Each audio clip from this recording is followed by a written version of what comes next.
Bruce Reimer is part of the history of psychology.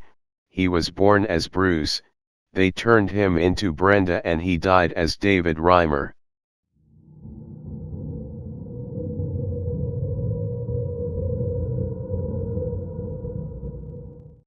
What determines that we define ourselves as a man or a woman? It depends on being born with a certain sexual physiology, genes, gonads, hormones, and genitalia. If we are born with a typical male appearance, we will identify ourselves as a man. If we are born with a typical female appearance, we will identify ourselves as a woman. But the reality does not fit with such a simple answer. We know that there are people who have sexual characteristics that are not clearly male or female, such as intersex people, and despite this, within this group there are people who develop an identity as men or women. We also know that there are people who, despite being born with defined sexual characteristics, develop an identity that does not match, as is the case of transsexual people. That is, reality shows us that being born with the classic male physiology does not, it is neither a necessary nor a sufficient condition for having a male identity, and being born with the classic female physiology is not a necessary condition for having a female identity. The code name given to the Bruce Reimer case is the JOAN experiment, an experiment that would not only address these issues, but also that of scientific ethics. Bruce Reimer was born on August 22, 1965 in Winnipeg, Canada, alongside his twin brother Brian, two beautiful identical twins. His parents were Ron and Janet, a completely normal average family. It was at 7 months that a series of catastrophic misfortunes began that would bring little Bruce to the center of this debate. The mother noticed that the brothers felt uncomfortable when urinating. They took them to the pediatrician. The diagnosis was something common, phimosis. She recommended circumcising their twins. The operation was scheduled for April 27, 1966. When that day also happened that they caught Bruce the first to enter the operating room. The reason is not known, but the surgeon chose an electric scalpel, made 2 attempts to cut leftover skin, but something wasn't working, and on the 3rd try, the anesthetist later described the sound, like that of a steak being charred. It was never quite clear whether it was human error or device failure, but little Bruce's penis, it had been completely burned, to the level of charring and disappearing. The parents consulted various professionals to try to rebuild Bruce's limb, but it was all bad news. Not only was it going to be impossible to fix it in childhood, but, from trying to rebuild it in adulthood, the results were both cosmetic and functional were going to be rather poor. In short, Bruce's life as a man, they predicted, was going to be very miserable. The parents took it that way. Bruce not being able to be a complete man was not going to be able to be happy. Around the twins' first birthday, Ron and Janet, they had already given up all hope of helping their son, but one day Dr. John Money appeared on television. Ron and Janet were watching a Canadian talk show, called This Hour Has 7 Days. The guest this time was a Harvard PhD New Zealand psychologist named John Money. He was an academic authority on the subject of gender identity and sexuality, although also a controversial figure. He was on the show talking about the pioneering sex reassignment surgeries being carried out at Johns Hopkins Hospital in Baltimore, of which he was a great promoter at a time when the transsexuality and intersex were still largely unknown issues. In one part of the program, she was asked about a type of population she worked with, intersex babies, babies born with genitals that are neither typically male nor typically female. Dr. Money defended that any of these babies could be turned into a man or a woman, that the only thing that was needed was to choose a sex and apply appropriate surgeries and hormonal treatments. If done correctly, the baby would develop a gender identity without problems according to that assigned sex, and he would become a completely happy person. The parents saw a great parallel between those babies and their son's burned limb, and decided that they should consult with Dr. Money. The psychologist soon became interested in the case. It was not just an opportunity to help a baby but an excellent opportunity to put his ideas to the test. John Money was convinced of the importance of the socio-cultural factor in establishing an identity as a woman or a man. We handle stereotypes of women and men in terms of appearance and behavior. If we adapt a baby to the stereotype of a woman, he will identify himself as a woman. If we adapt him to the stereotype of a man, he will identify himself as a man, giving enough equal the physiology with which the baby would have been born. She had been convinced of this by her work with people born intersex, whom she reportedly turned into women or men just by manipulating social factors and their appearance, but the question was whether it would be the same with non-intersex babies. The Reimer twins were an unparalleled opportunity to test his ideas.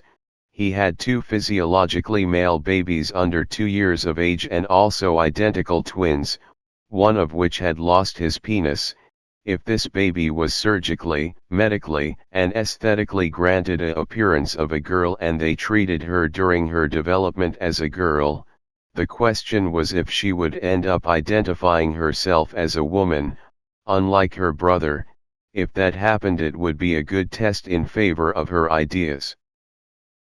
They should immediately construct female external genitalia for her so that there would be no dissonance between what they told her she was and what her mirror reflected. They should start treating him like a girl, that is, full display of gender cliches. They should never make him suspect her accident. When she reached puberty, she would have a complete vagina surgically constructed, and given hormonal treatment to acquire the appearance of a woman. John Money was sure that this way, that baby born male, would become and identify as a woman. He was sure that this way he would be able to be happy, something that according to him he could not achieve being a man with burned genitals. It was a procedure that John Money had never performed with non-intersex people, and it is unknown to what extent Bruce's parents became aware that his son was going to be an experiment. But the fact is that Bruce at 19 months of age was transformed into Brenda.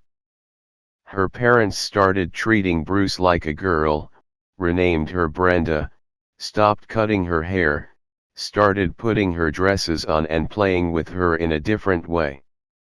Before he was 2 years old, they practiced a castration to remove the testicles and they built a cosmetic vulva, just enough so that, from the outside, Brenda appeared to have typically female genitalia to fit Dr. Money's hypothesis. The construction of the complete vagina would be left for when puberty came along with hormonal treatment. All this conversion, they had to hide it forever from Brenda. They should never tell her the truth, so as not to create ambiguities in her identity, but Brenda soon began to show problematic behaviors. According to the testimony of her parents, Brenda did not stop trying to remove her dresses. She got angry when they did not let her shave with her father and her brother. The way she played and her ways, they were permanently described as boyish. If Brenda was a girl, she was a tomboy girl, as they say disparagingly. She did not pay attention to the girl toys that were bought for her and she constantly chose those of a boy. She said that when she was older she wanted to be a garbage man. She always tried to urinate standing up. These behaviors began to cause problems in his relationships. If she played with boys, as she wanted, the boys rejected Brenda because she was a girl. If she played with girls as they were imposed on her, the girls rejected Brenda because she played like a boy, all of which resulted in ostracism and systematic abuse. This situation led to Brenda not to perform academically. The childhood of Bruce turned into Brenda became a real hell, not only because of the nightmare that was school, but because of the annual visits they had to make to Dr. Money in Baltimore. The evaluations that the psychologist made of Brenda left their mark. They were authentic interrogations of how he felt about his life and his body. In addition, Money took advantage of those sessions to put into practice some of his most bizarre ideas about identity formation sessions, which sometimes involved sexually explicit conversations, or the use of pornographic material. Despite the fact that John Money's experiment was clearly not going well, despite the obvious discomfort that Bruce had been living like Brenda all these years, he did not stop describing in articles, books, and conferences of the Bruce's case as a real success. Discordant voices began to emerge with Dr. Money's ideas and conclusions.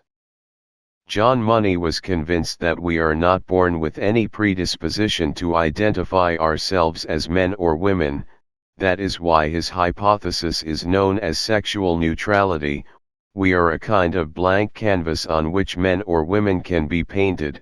If these factors are managed, socio-cultural and aesthetic alluded to, identity as a man or a woman is something that is acquired after birth.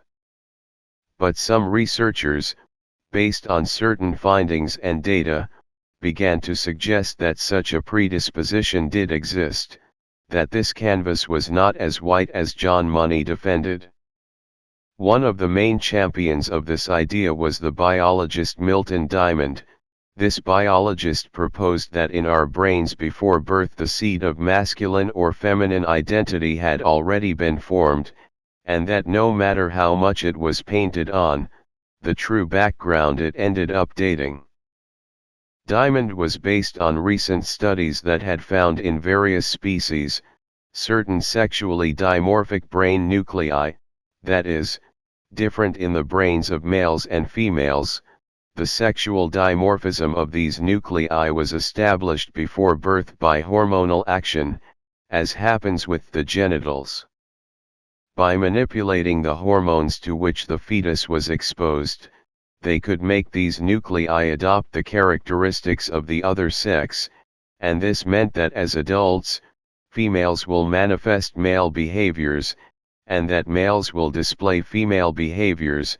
He also added anthropological data, from communities where despite the lack of a clear treatment of boys and girls, identities as men or women also emerged, or data from other clinical studies of non-intersex people who, as in the case of Bruce, had grown up educated in the other sex for various reasons, cases, where the identity had not been successfully adapted either. Milton Diamond relied on these data to defend the idea that we do not come into the world as blank canvases, but with factors that predispose to the development of a male or female identity. The author did not intend to eliminate post-birth factors from the equation, but announced that prenatal factors should not be ignored. The curious thing is that John Money did not live outside these studies, far from it, but in his interpretation, he did not give weight to these clues when developing his theory of how an identity is established. In the academic sphere, both positions were confronted. John Money continued to affirm the success of his case. The torment of Bruce continued as Brenda. Also, Bruce was reaching puberty and the drama had to reach a turning point. It was time to do the operation to build a complete vagina, which according to the psychologist would allow her to be a complete woman. Her parents tried to convince Bruce of her, but they had not told him the real reason for her. They told him that it was something they had to fix, without further explanation. She also had to start taking estrogen, but the very idea of her breasts growing terrified Brenda. She kept saying it clearly, as she had been saying since she had the use of language, "I am a boy," whatever her parents said, whatever they said. The doctors and whatever their external genitalia said. They forced him to take the medication and her breasts and hips began to grow. Brenda tried to camouflage them as she could and she began to eat more, so that the excess fat compensated for those bulges. Brenda also had other problems. The teasing of her classmates grew. All her classmates were undergoing the physical changes typical of their age, but she was far from looking feminine despite her breasts, and despite the fact that to fit in, she sometimes she put on makeup, wore skirts and dresses, but always, Bruce ended up emerging. They always defined Brenda as a very masculine girl. In addition, she was very clear that she was not interested in boys but girls, so if she was a girl, without a doubt, she was a lesbian girl, with the problems that this posed in that place, in those years. Her head was already an explosive cocktail, as you can imagine, and behavior problems began to surface. She had outbursts, anger, and even started shoplifting. The issue was destroying the family. Her mother was plunged into depression, her father avoided alcohol problems, and Brian felt displaced because their lives seemed to revolve around his sister. The parents clearly saw that they had been wrong following John Money's suggestion, but they could not accept it. They could not see themselves as the cause of their children's unhappiness. The last straw came when Brenda told her parents that she would commit suicide if they continued to insist on the subject of the operation. The other professionals who were intervening in Brenda's case finally accepted that the treatment was being a complete failure, no matter how much John Money said otherwise, the rejection that Brenda expressed to the patient. The idea of being a girl was very clear, so the day came when, contrary to Money's opinion, they recommended that the parents reveal the whole truth to their son, and they did. When Bruce was 14 and had lived most of her life as Brenda, it was her father, Ron, who revealed everything to him. When he learned the truth, he described it as a relief and said, "Well, I'm not crazy, I'm not going crazy, I thought I was going crazy." He immediately decided to start living as a boy and to surgically and hormonally reverse all the changes that had been made to him since he was a child. He underwent hormonal therapy and various operations to reconstruct his male genitalia. He could not have children of his own, but at least he would live as he felt. He decided that his new name would be David, because she felt that he, who had also fought a Goliath. The story of Bruce, Brenda, and David Reimer was collected in great detail in the book, As Nature Made Him, by John Colapinto.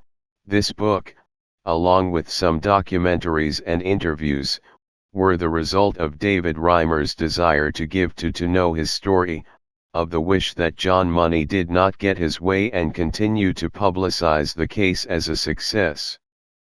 The John-Joan experiment, as it is known within the scientific literature, had gone terribly wrong. David did not want other children to have to go through the tremendous personal hell that he had to go through, and it served to open their eyes to part of the scientific and medical community. The book tells how the story continued, and when it was published in 2000 it looked like it was headed for a happy ending, but the trauma the whole family had endured would not just disappear.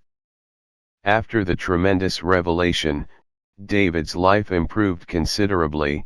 He made friends, studied and got a job that he liked, and even met a woman with whom he married and adopted their children. He managed to be what he had always dreamed of, to be father. However, the whole process had left an indelible mark on the Reimer family, a mark that had a tragic end in store for them. Bryant, his brother, had been developing serious psychological problems throughout his childhood. They seemed to be exacerbated in adolescence after learning what his parents and John Money had done with his twin. When his brother decided to open up to the world and tell his story, he supported him, but he began to overcome the situation, and in 2002 he committed suicide with an overdose of drugs, when he was only 36 years old. David added the death of his twin to the psychological trauma of his childhood. Affected and feeling guilty for Bryant's suicide, he began to make bad financial decisions. His marriage was also affected and his wife asked him to separate for a time. Bankrupt, without a family, his life was going downhill again and the situation overwhelmed him. He committed suicide in 2004 with a shot in the head, when he was only 38 years old. The JOAN experiment created by John Money ended in the worst possible way. The psychologist died 2 years after David's suicide due to Parkinson's disease that he had suffered for a long time.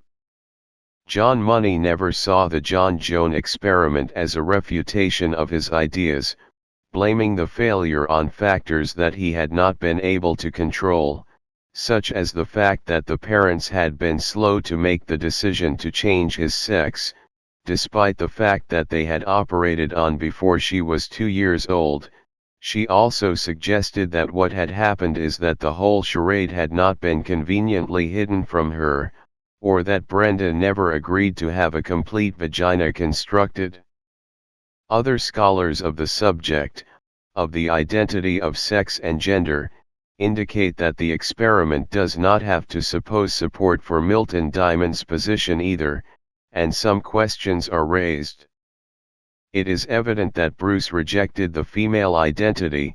We do not know if it was because his brain was already sexually differentiated as a man, as suggested by this researcher, or it was because he had been made to feel rejection towards the feminine by forcing him to adapt to the classic stereotype feminine, are questions without a clear answer. As you can see, the infamous JOAN experiment is still controversial, but it brings a lot of information. For example, it has highlighted the need to rethink the early treatments given to intersex babies or babies born with atypical genitalia, treatments that are done before that new person manifests any identity or desire. Also assuming the questioning of gender roles and the consequences of their imposition, David has also become a figure mentioned in the defense of the rights of transsexual people. He in his stage as Brenda was being forced to live according to an identity that did not represent him, with all the psychological consequences that this entailed, is shown as an example of the torture that denying an identity can suppose for a person because his genitals say otherwise, and of course, for revealing the complex and intricate sexuality of the human being. He has motivated the investigation of these questions, which are far from having, luckily or unfortunately, too simple an answer.